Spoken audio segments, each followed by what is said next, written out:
পার্বত্য জেলার খাগড়াছড়িতে একটা ধর্ষণের ঘটনাকে কেন্দ্র করে খুবই ভলেটাইল পরিস্থিতি তৈরি হয়েছে।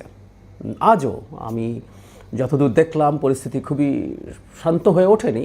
অ্যাপারেন্টলি কোনো মেজর খারাপ কিছু না ঘটলেও খুবই থমথমে পরিস্থিতি বিরাজ করছে এবং যে কোনো বাজে ঘটনা ঘটতে পারে। আমরা জানি যে ঘটনাকে কেন্দ্র করে নিরাপত্তা বাহিনীর গুলিতে 3 জন মানুষ মারা গেছেন, অনেকে আহত হয়েছেন। খুবই খুবই দুর্ভাগ্যজনক ঘটনা, কিন্তু ঘটনাগুলো ঘটছে। একজন পাহাড়ি কিশোরী ধর্ষণের কারণে, ধর্ষণের পরবর্তী ঘটনায় এই মানে কনসিকুয়েন্স হিসাবে এইগুলো ঘটছে। খুবই মর্মান্তিক, যে কোনো ধর্ষণের ঘটনাই মর্মান্তিক যেখানেই ঘটুক না কেন। কিন্তু এটাকে কেন্দ্র করে পরিস্থিতি যে জায়গায় চলে গেল এবং তার ভিত্তিতে যেসব বিষয় আমাদের সামনে আসলো সেগুলো নিয়ে কয়েকটা কথা বলা একটু দরকার। এই কিশোরী ধর্ষণের পর ইন্টারেস্টিংলি তার বিরুদ্ধে যে প্রধান অভিযুক্ত তাকে গ্রেফতার খুব দ্রুত সময়ের মধ্যেই করা হয়েছে। সেই গ্রেফতার হওয়ার পরও একটা সংগঠন যুগ্ম ছাত্র জনতা তারা নানা রকম কর্মসূচি পালন করেছে, তারা অবরোধ দিয়েছেন, তারা এক ধরনের হরতালের মতো পরিস্থিতি তৈরি করেছেন, বিক্ষোভ করেছেন, মিছিল করেছেন। আমি বুঝি মানে একজন কিশোরীর ধর্ষিত হওয়ার ঘটনা কতটা ইমোশনালি আঘাত করতে পারে, কিন্তু আসলে এখানে এমন জটিল একটা পরিস্থিতি তৈরি হয়েছে যে এখানে আসলে ঠিক এটা একটা স্বতঃস্ফূর্ত প্রতিবাদ নাকি এর মধ্যে পরিকল্পিত কোনো অস্থিরতা তৈরির চেষ্টা আছে, সেই জিনিসটা আমাদের একটু মাথায় রাখতে হবে। এটা খুবই জরুরি।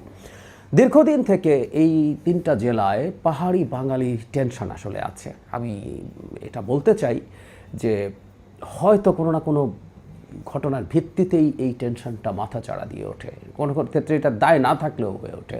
ফলে যেটা হয়েছে এক ধরনের পাল্টাপাল্টি হামলার ঘটনা ঘটেছে স্থাপনার উপরে, কিন্তু এর মধ্যেও আবার প্রচুর গুজব, প্রচুর ফেক ছবি, প্রচুর ফেক ভিডিও ছড়িয়ে পড়ছে। এগুলো নিয়ে পরিস্থিতি আরও ঘোলাটে হয়ে উঠেছে। আমরা স্বরাষ্ট্র উপদেষ্টাকে কথা বলতে দেখলাম, তিনি বলছেন যে এটার সাথে ভারত এবং ফ্যাসিস্টের দোসররা জড়িত আছে। আমি মনে করি থাকতেই পারে বাংলাদেশে যেখানে যেখানে কোনো একটা কেওস তৈরির সম্ভাবনা আছে এবং এই কেওসটাকে আরও বেশি খারাপ করে তোলার সম্ভাবনা আছে, সেখানেই আওয়ামী লীগ এবং তার টাকা কাজ করবে, সেখানেই ভারত কাজ করবে। এটা নিয়ে আমার কোনো ন্যূনতম কোনো দ্বিধার কিছু নেই। আর পাহাড়ে আমাদের আগে যখন ইনসার্জেন্সি ছিল তখন ভারত প্রত্যক্ষভাবে সেটা মদত দিয়েছে, এগুলো আমাদের জানা তথ্য। সুতরাং ভারত এখনকার প্রেক্ষাপটে বাংলাদেশকে চাপে রাখার জন্য এমন কিছু করবে না, এটা আমি মনে করি না। করতেই পারে, কিন্তু যেটা জরুরি প্রশ্ন, সরকারের এই কাজগুলো আসলে অনেক আগে থেকে বুঝে প্রিএমপ্টিভ স্টেপস নেওয়া দরকার। ঘটনা ঘটার পরও এমনভাবে পরিস্থিতি নিয়ন্ত্রণে নেওয়া দরকার ছিল যাতে অন্তত জানমালের ক্ষয়ক্ষতি না হয়। আমরা মর্মান্তিকভাবে 3 জন মানুষ মারা যেতে দেখলাম, সেই ঘটনাগুলো যেন না ঘটে। কিন্তু ওই যে মানে খুবই জটিল একটা পরিস্থিতি পাহাড়ে বিরাজ করছে। এখানে পাহাড়ি বাঙালির মধ্যে টেনশন আছে, পাহাড়িদের মধ্যে টেনশন আছে, শান্তি চুক্তির পক্ষে বিপক্ষের মধ্যে টেনশন আছে। রীতিমতো একটা কুকি, এখানে আবার কিছুদিন আগে এটা নিয়ে অনেক আলাপ হয়েছে যে একটা কুকি চিনজো গোষ্ঠী, তারা রীতিমতো মিয়ানমার, বাংলাদেশ এবং ভারতের একটা অংশ নিয়ে আলাদা স্টেট করতে চায়। নানান রকম সংকট আসলে এখানে চলছে এবং এগুলো মূলত রাজনৈতিক সংকট, কোনো সন্দেহ নেই। কিন্তু এখানে সামরিক বাহিনীর প্রেজেন্স নিয়ে প্রতিবার যখন এখানে সংকট হয়, সামরিক বাহিনীর প্রেজেন্স নিয়ে প্রশ্ন তোলা হয়। মূলত পাহাড়িরা এবং কিছু বাঙালিও, যেখানে না থাকা বাঙালিরা অনেকেই সেনাবাহিনী প্রত্যাহারের আলাপ তোলেন, ক্যান্টনমেন্টের বাইরে কোনো সেনাবাহিনী থাকবেন ইত্যাদি ইত্যাদি। এখন পাহাড়ে যে পরিস্থিতি তৈরি হয়েছে, পাহাড়ের যে কোনোভাবেই হোক একটা বিভৎস অবিশ্বাসের পরিস্থিতি তৈরি হয়েছে। পাহাড়ে কি ধর্ষণ অনেক বেশি হয়? আমি কিছু ডেটা ঘাটাঘাটি করে দেখলাম আমাদের সমতলের চাইতে ওখানকার রেশিও ধর্ষণের অভিযোগ বা মামলার সংখ্যা আনুপাতিকভাবে কম, এবং সেখানে বাঙালি পাহাড়ি প্রায় কাছাকাছি সংখ্যক, কিন্তু সেখানে ধর্ষণের সংখ্যার ক্ষেত্রে বাঙালিদের সংখ্যাই বেশি। এমন না যে পাহাড়িদের সংখ্যা সেখানে অনেক বেশি আছে, না। হত্যাকাণ্ডের সংখ্যা বা অন্যান্য অপরাধও অনেক বেশি না, কিন্তু যেটাই ঘটুক না কেন সেখানে আসলে এটাকে এক ধরনের রং চড়ানোর চেষ্টা করা হয় সাম্প্রদায়িক। এখানে সম্প্রদায় বলতে জাতিগোষ্ঠীগত, ধর্মীয় না। পাহাড়ি বনাম বাঙালি ফ্রেমিংয়ের চেষ্টা করা হয় এবং বহু জায়গায় সে কার্যত আমাদের সরকারের কতটুকু নিয়ন্ত্রণ আছে এসব প্রশ্ন আছে, কারণ ওখানে এখনও হরদম অপহরণ চলছে, মুক্তিপণ আদায় চলছে। আমি অনেকে হয়তো জানেন, আমি জন্মেছি বড় হয়েছি রাঙামাটি জেলায়। আমরা খুব ছোটোবেলায় যখন শান্তি বাহিনীর প্রকোপ ছিল তখন এই অপহরণের ঘটনার কথা শুনতাম। দীর্ঘদিন এগুলো বন্ধ ছিল, এগুলো আবার চালু হয়েছে।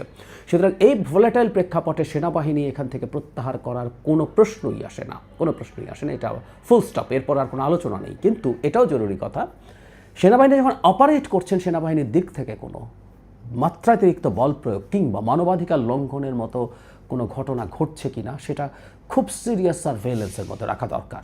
আমি এটা বুঝতে প্রস্তুত আছি, একটা দেশের এরকম একটা অঞ্চলে সেনাবাহিনী মোতায়েন থাকবে এত ওয়াইড স্কেলে, এবং সেটা বেশ খানিকটা হলেও জনগণের জীবনযাত্রা, যে স্বাভাবিক যে জীবনযাত্রা, সেটাকে হ্যাম্পার করে। আমি এটা জানি, এটা আমি বুঝতে প্রস্তুত আছি, কিন্তু তারপরও আসলে কোনোভাবেই আমরা এই দাবিটা করতে পারি না। এই দাবিটা করা এবং এরকম কোনো পদক্ষেপ নেওয়া আমাদের জন্য একটা ঐতিহাসিক ভুল হবে।